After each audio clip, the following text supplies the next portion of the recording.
નમસ્કાર મિત્રો, હું છું ભરતસિંહ સાવડા અને આપ જોઈ રહ્યા છો ભરતસિંહ સાવડા ખોડલ ફાર્મ. મિત્રો, હવે એક આપણે લસણનો પાક જોવા માટે આવ્યા છે.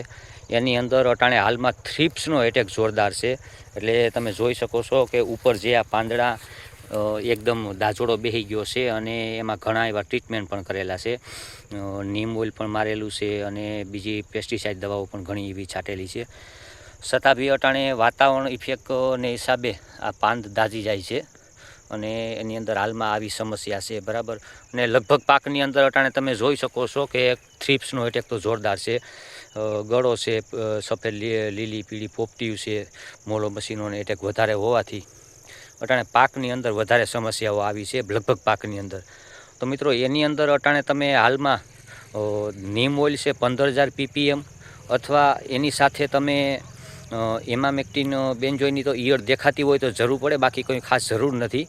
બાકી પ્રોફેનો સાયપર સારી કંપનીનું અથવા ઇથિયોન સાયપર એ બંને નાખી અને જો છાંટશો તો અંદર ગેસથી જે નવા કૂપડા નીકળતા હોય એની અંદર કોઈ રહેલી જે જીવાતો છે એને પણ કવર કરી શકશે અને ઉપર ગંધને હિસાબે પણ ઘણો એવો કવર કરવામાં ફાયદો થશે. એટલે ખાસ મિત્રો, આપણે જે નીમ ઓઇલ અને આ બંને ભેગી કરીને છાંટો અને બાકી ઘટતા પોષક તત્વો આપો. અત્યારે આપણે એમાં જોયું છે મૂળની અંદર પણ કોઈ જાતનો કાંઈ પ્રોબ્લેમ દેખાતો નથી અને એવડી ગાંઠો પણ આપણે જોવા મળે છે અને મૂળનો વિકાસ પણ સારો છે. છતાં બી આપણે એને એક બીજું આપણી પાસે હાલમાં ઉપલબ્ધ હતું એવું ઘણા કન્ટેનવાળું પોષક તત્વોની ઉણપ હોય એવા મિક્સ માઇક્રોન્યુટનથી સલ્ફર ઝિંકને એવા લગભગ હુમિકને ફોલ્વિકને જે કંઈ જરૂર પડે એવા બધા પોષક તત્વોવાળું એક કન્ટેન આપણે તૈયાર કરેલું છે, એ આપેલું છે.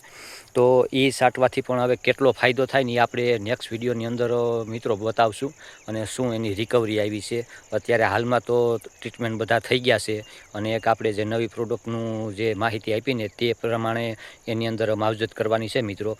એટલે એનાથી કેટલી રિકવરી આવે એ તમને નેક્સ્ટ વિડીયોની અંદર કહેવું.